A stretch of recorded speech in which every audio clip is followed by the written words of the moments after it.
We'll resume special council, and we'll get going at least with items 2 and 3, and hopefully by then Councillor Gazzola will join us back around the horseshoe. Item number 2, do I have a mover? Moved by Councillor Ioannidis, seconded by Councillor Singh. Any discussion? You have a question? Okay, Councillor Fernandez, go ahead. Yes, sorry.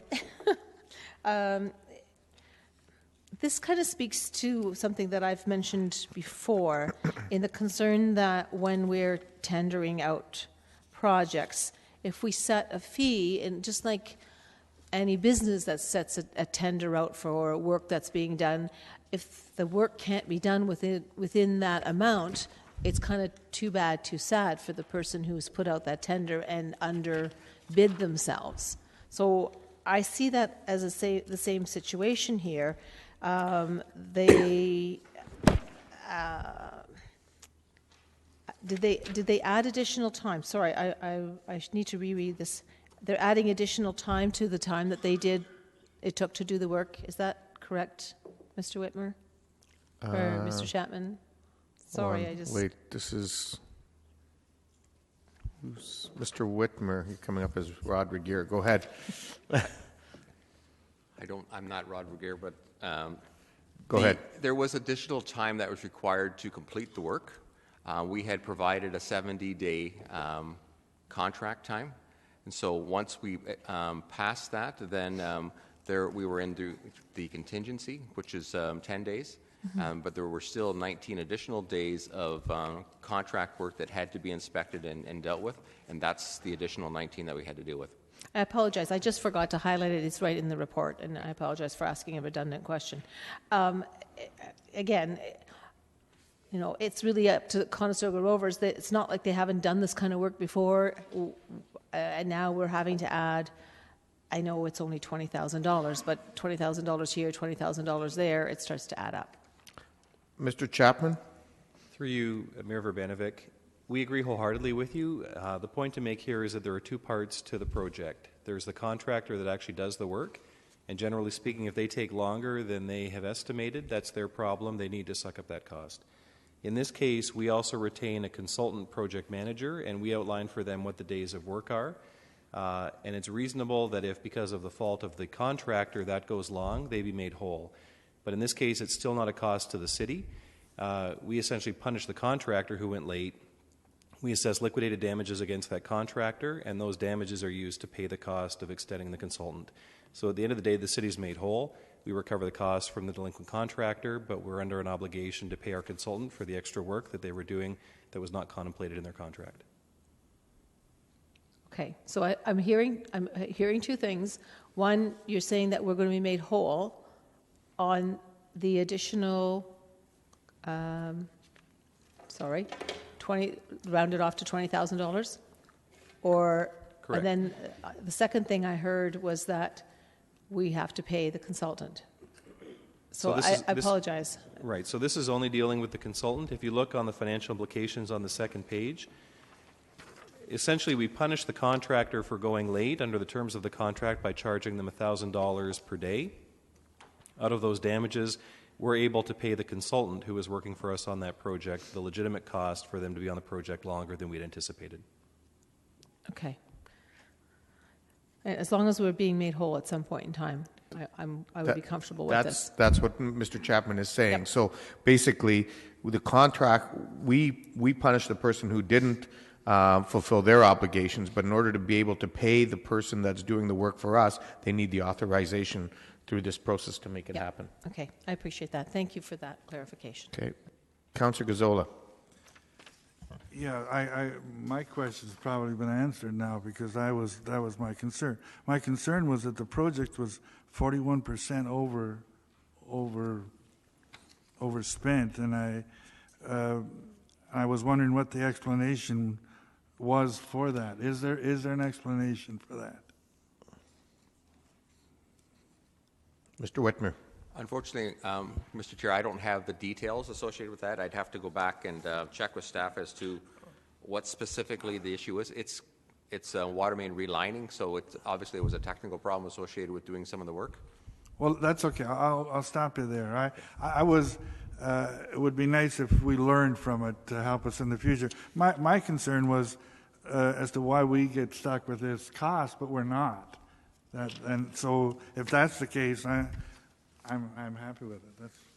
Okay, Councillor Yanetsky. Yeah, very similar line of questioning. I think some of them has been answered. But of the remaining work that needs to be done, is there remaining work that needs to be done, or has that already been done and now we're just doing a cost recovery? I think that what staff are saying is the work has been done, and that what they're doing is simply doing the financials that need to go with it. So yeah, just okay. Yep. I got you. Okay? So it's been moved and seconded. All those in favor?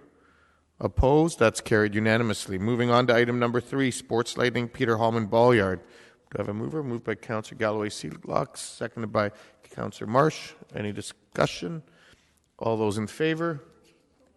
Oh, okay, sorry. Councillor Gazzola, go ahead. I'm just trying to. Is this the same type of issue here, or not? Is this the same as the issue before us? Mr. Whitmer. Through you, Mr. Chair. No, it was not. This is additional work that was determined that was required in order to ensure that we had electrical service in place for the tournament that was on in the summertime. What they found was that there was damage to the underground wiring, and in order to be able to ensure that we had lighting at all for it, we had to do this extra work. And since that contractor was available, we asked them to get the work completed as quickly as possible, and this is the cost associated with that. Yeah, but didn't we know before we let this contract go that we had these other problems? No, we did not. That's the issue with this one. It was buried. We must have had some idea then, if that's the case, that there could be problems here. Anyhow, the purchase order was already increased by 10%. What was that for? It was increased at the time, it sounds like me, it was increased at the time of letting the contract. So now we're adding that and another amount.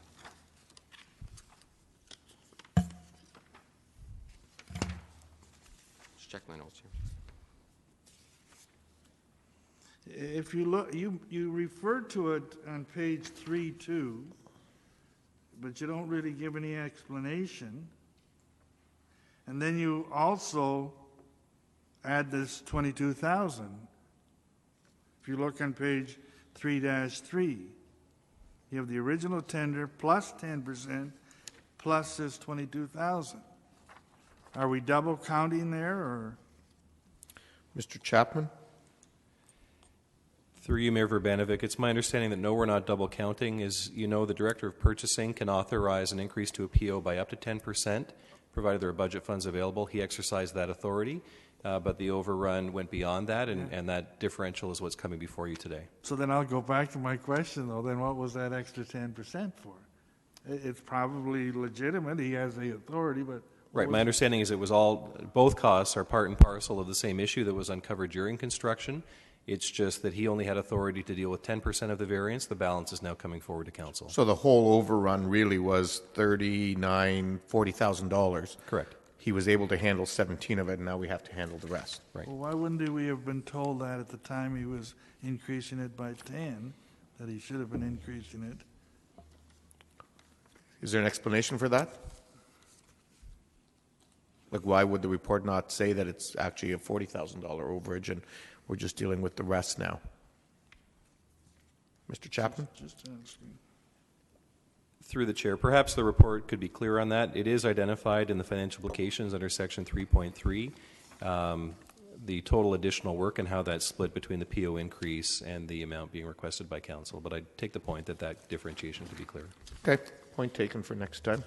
Any other questions? Doesn't look like it. It's been moved and seconded. All those in favor? Opposed? That's carried unanimously as well. We'll now move on to item number 4, and we will, Mr. Wilmer. Thank you, Mr. Mayor. So item number 4 relates to the renaming of Civic Square as Carl Zare Square. As Council will recall, this is a matter that was addressed in camera back in September and then announced publicly in early November. As with any matter that's dealt with in camera, a resolution comes forward so that Council can confirm or ratify its in-camera decision in public, and that's what's before you here today. Obviously, this is something that's gathered some attention in the community and in local media since it was announced, and so I thought it might be worthwhile to take a moment to talk about the process.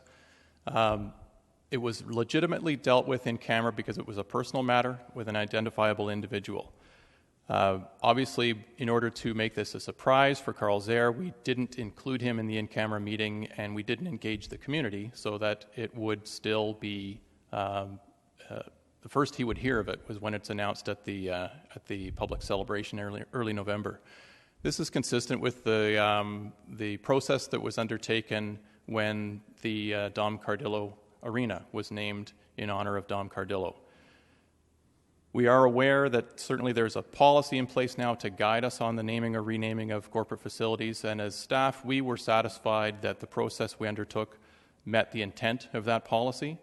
The policy does outline a process, and we did undertake that process in order to identify, first of all, a submission process and then a selection process. We did not engage the public on this, but we chose to have council speak on behalf of the community that you're elected to represent. In this case, we think it was pretty obvious that in order for this to be a surprise for the mayor at the November event, it wouldn't allow us to engage the community. And so I would just emphasize that it was staff and not council that really put our minds to that as to whether the process that was undertaken met the intent of the policy. That I don't recall that this was ever specifically tabled with council to say, are you satisfied with it? But we took it upon ourselves to say that we feel that the process met the intent of the policy. Okay, thank you. Councillor Davey? No questions. I'd just like to move it. Okay, I'll come back to you. I have other questions. Councillor Gazzola? Yeah, I would like to defer this topic to another date. And the reason I want to defer it is that there has been considerable discussion in our community over the whole issue. And I think we owe it to our public to give them the opportunity for some public engagement. I believe in the fullness of time, this will go in the direction that we want. As far as staff taking the blame for anything, that the buck stops with council. Whatever's happened is council is responsible. I just feel that by trying to deal with it today on a Monday afternoon without anyone in place, looks like we're trying to put something over on the people. So I think it's appropriate that we wait and bring this to a meeting that we know that gives the public an opportunity to have some say. And I think this is especially important that I know we've had precedent in what we did in other years with some of the other members of council that have retired, but I think we did change our rules. So when we change our rules, that trumps our precedent. And it's especially when, there have been questions raised in the community. And I think we owe it to the public, if we really believe in public engagement, to give them an opportunity to have their say. Okay, but just as a matter of record, Mr. Clerk, this agenda was circulated publicly and this item was on the agenda, is that correct? Through you, Mayor Verbanvik, yes, it was. Okay, thank you. Councillor Gazzola, when are you proposing that you'd want this deferral? I would like to have it perhaps dealt with in the new year, perhaps at say January the 26th. Okay, that's fine. I will come to you for that motion. I have several other people that I guess have questions, and I'll take those before I formally take the motion. I guess I would just comment, Councillor Gazzola, that as you'll recall, that the intention was that the decision would be effective December the 1st, and this is the first meeting subsequent to December 1st for us to deal with it. And so it is proper that it is on this agenda, and thus it was properly circulated with members of council and with the public.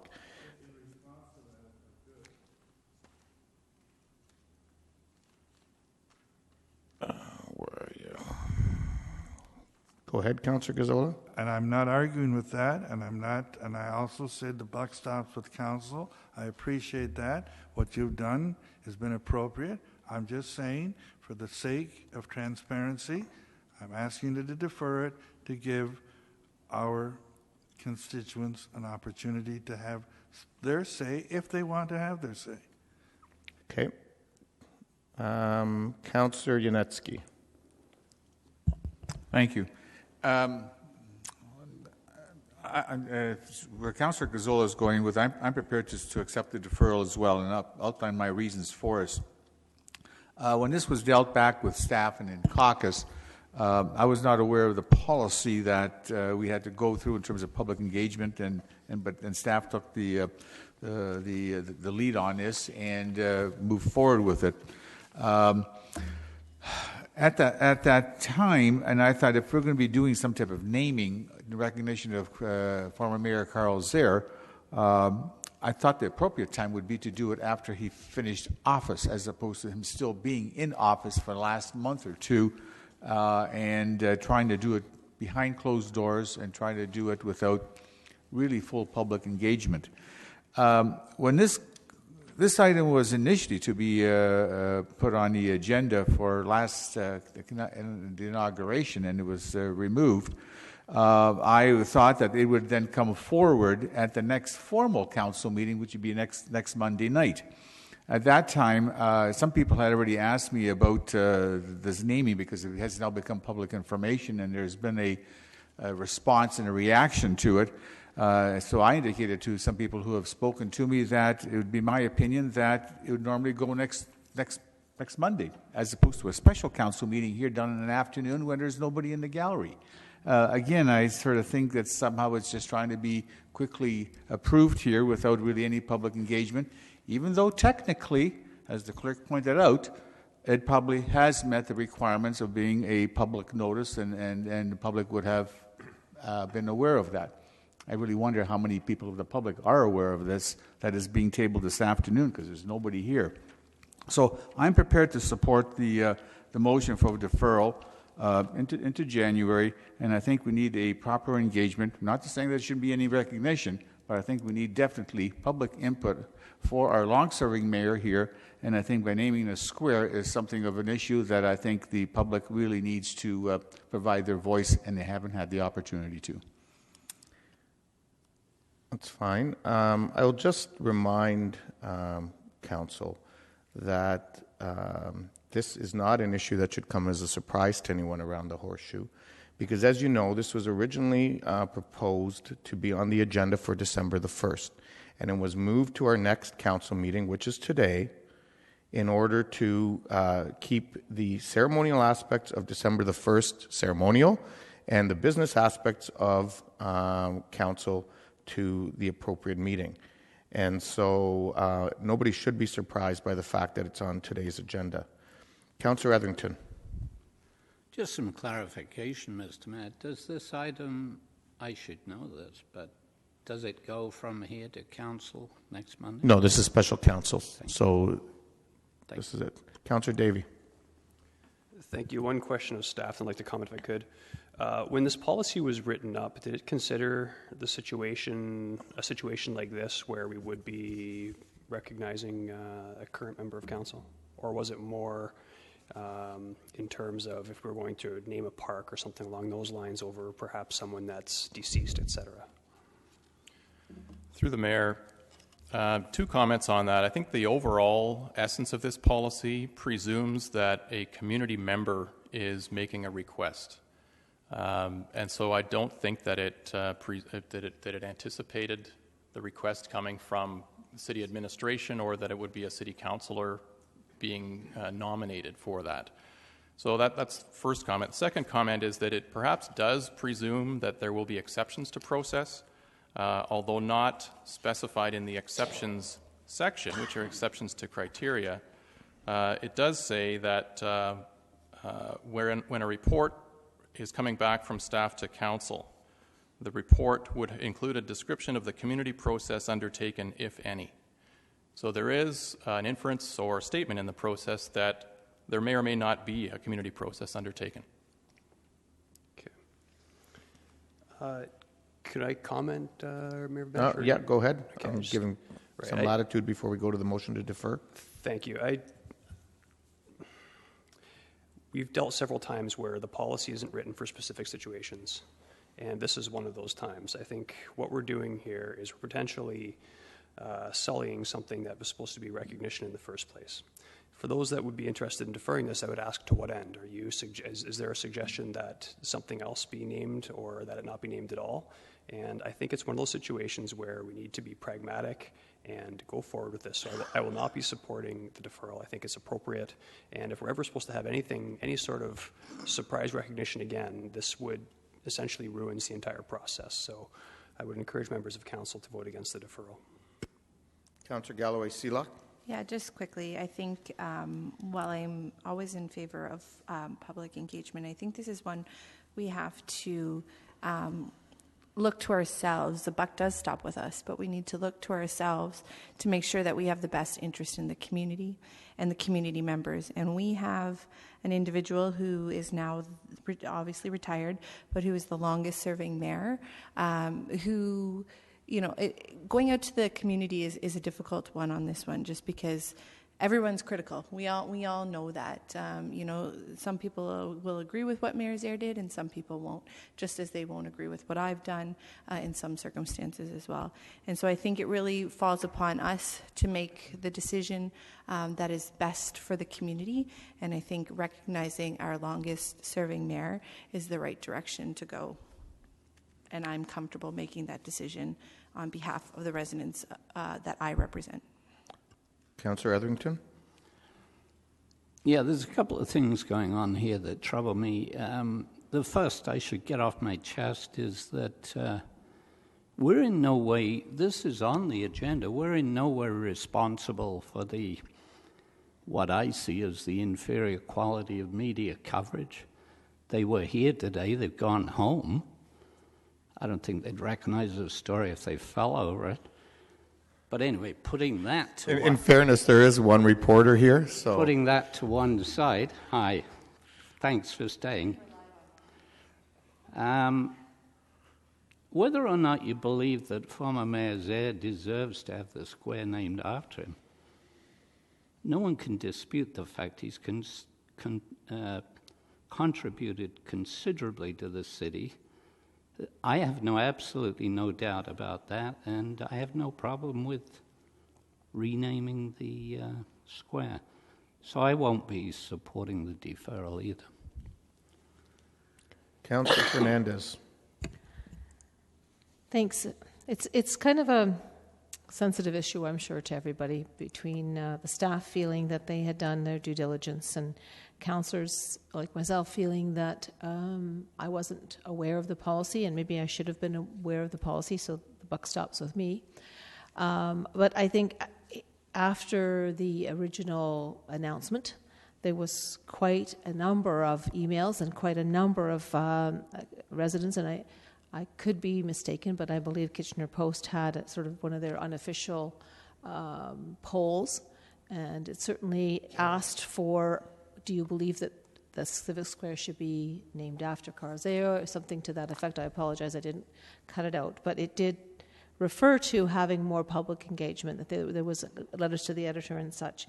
So I think that I agree with Councillor Gazzola that if we all believe that that's what the name should be and that public will support that, then there's absolutely no harm in taking a few weeks pause, listening to what our constituents say, and then moving forward with a feeling, with a clean conscience that we've done everything that we should do and in the way we chose the name for the Civic Square. I've always said I thought something new should be named for the former mayor, Carl Zare, but that was what was discussed and put forward in caucus. So I'm going to support the deferral because I think that we have to look at community engagement at all levels, and this is an important.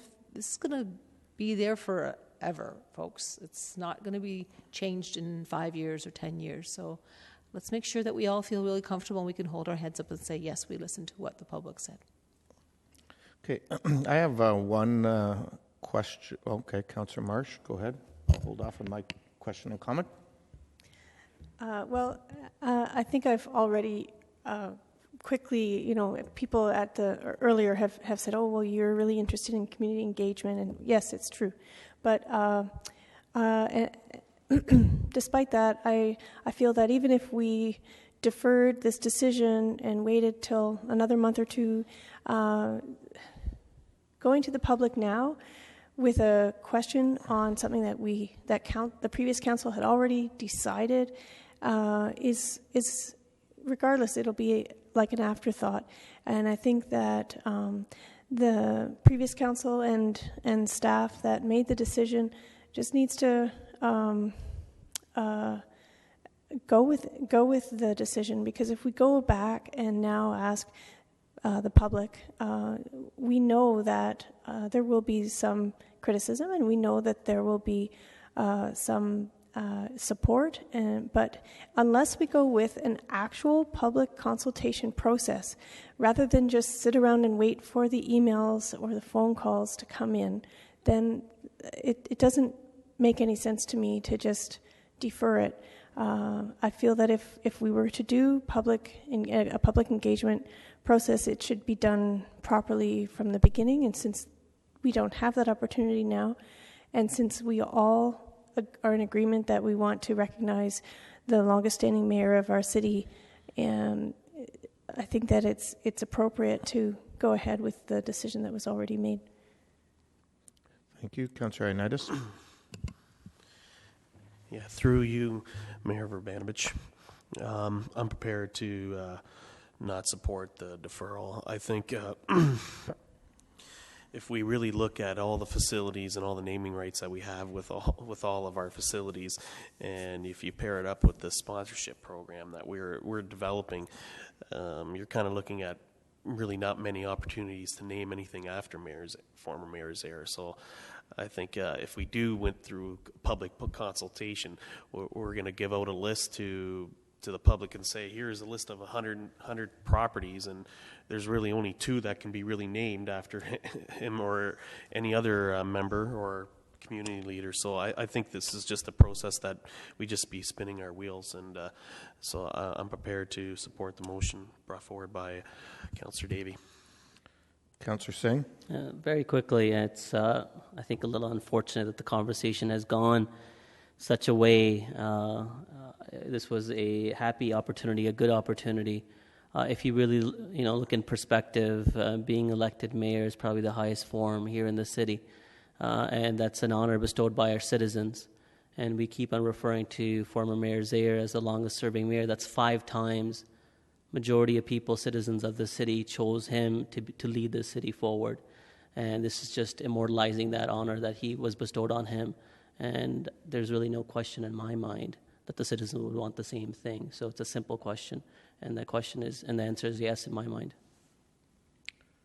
Okay, thank you. I don't see any other people, so I'll make, I have one question and I'll just ask my comment, and then I'll make my comment. On the question end of things, obviously, through this process, we've learned some things, and I would think there's also some connection to our sponsorship going forward. And so would the intent be that, and I don't know if this is Mr. May or Mr. Chapman or Mr. Wilmer that answer this, but I would think that we probably need to take a look at this policy and make sure it's consistent with things like sponsorship and other things that we're going to be doing in the future, because I certainly know that's, in terms of others who are looking at issues like sponsorship, that's how they deal with it. So with that, Mr. May. Through you, Mr. Chair, one of the the last directions that Council gave us on the sponsorship strategy was to develop a specific sponsorship policy. We expect that that'll come back in the first half of 2015. We have turned our attention somewhat to this policy, and while we haven't finalized our thinking on it, I would expect that when we come back with the formalized sponsorship policy, we would also be proposing recommendations to this policy to remove the public consultation component from sponsorship/naming rights. Because the reality is, if a private sector company has to go through a public consultation process, will severely limit our opportunity to find companies that want to do that work. Okay, thank you for that information. Councilor Gazzola, you have something new to add? I just wanted, as my motion, I just would like to make a final comment. Go ahead and make your comment before I make mine. Yeah, I'm really surprised at what's happening here. I was really surprised to see this on the agenda today. I know when I first saw it, it was on the agenda for the ceremonial meeting, and I wrote to our clerk that day to say that was an inappropriate time to have it on the agenda. I think today also is not the appropriate time, because it's not a real full council meeting. It's an attach-on council meeting. I said that in the fullness of time, I have no doubts that we will end up where we want to end up, where this council wants to end up. And I have no problems with that. I think that is good. But it is something that will be with us for many hundreds of years. And I think taking a bit of time to listen to a few comments at this point is well worth it. I'm going to close by saying I'm a collector of campaign materials. I have a huge stack of campaign materials as to what we say when we go knocking door to door. And public engagement is on every one of our pieces of campaign material. And now we're tested on this, and we've got 4 years. We don't have to worry about that for another 4 years. So I'm just saying, give the citizens an opportunity to have it on a date when people know about it, and give them an opportunity. You may well find that the council chambers may be full of people wanting an opportunity to have their say in favor of what's been done. But don't cross it out by dealing with it quietly on a Monday afternoon. That's not the way to go. That's not transparency. Okay, I will be supporting the motion, but I won't be supporting the motion to deferral. Unfortunately, I think it is unfortunate that some are suggesting that this isn't being transparent. I mean, the reality is that council deals with issues all the time, deals with them on regularly scheduled council days and deals with them on special council days. As I said earlier, this should not come as a surprise to anyone that it's on the agenda today after it wasn't on the agenda last Monday.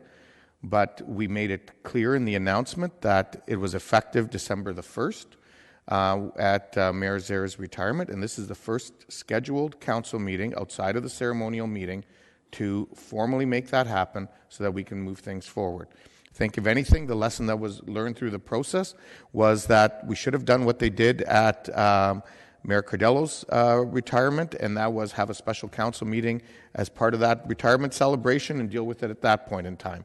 But the point is that we dealt with it differently this time for whatever reason.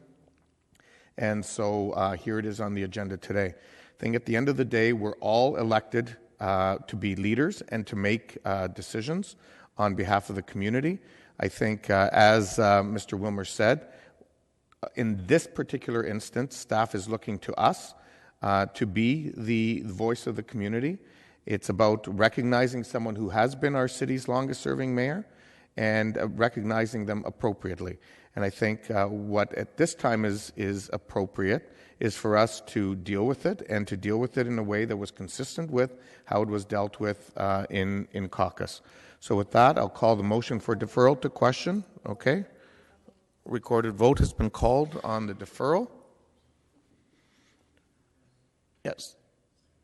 Oh, I need a seconder for the deferral. Seconded by Councillor Fernandez. Okay, thank you. Okay, if we can activate the voting. Deferral.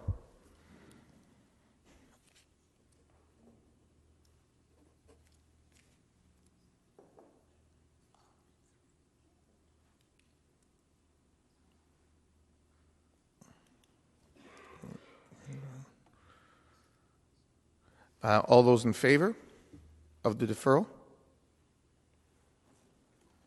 No, in favor of the deferral? Okay. Councillor Marsh, you were opposed to the deferral, correct? Oh, no, you're in favor. Okay. Okay, sorry. Okay, so in favor of the deferral, all those opposed? The deferral doesn't carry, so now we'll move to the main motion.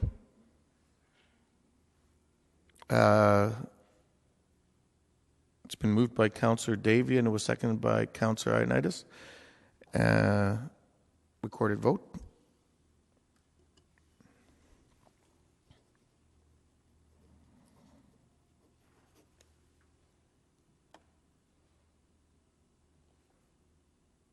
Has everyone voted?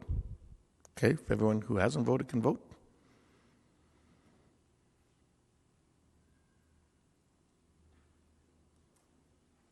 Okay, all those in favor?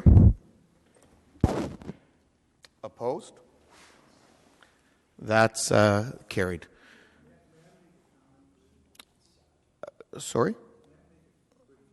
On this item? Go ahead, Councillor Gazzola. I want to apologize, okay, in fairness to my colleague to the left. When the vote came up, I jokingly said press the green button, and as we all do from time to time, we get confused, okay? And so I was being unfair to her. I think she would have preferred to have pressed the other button. Okay. Yeah, I would prefer.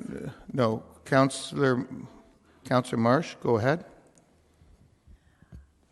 I want to just say that I appreciate Councillor Gazzola's comment, but I'm already onto his style, and it's fine. I know that he's always telling me what to vote, but maybe we can lessen that as we go forward. But I did decide to vote for deferral because I was convinced that at least giving public a chance to come and speak at a meeting that's more with a bit more notice to the public, that would be a good idea. I thought, but then when the motion was denied, I decided that yes, I absolutely am in favor of calling our square Carl Zare Square, and so I voted that way. So thank you.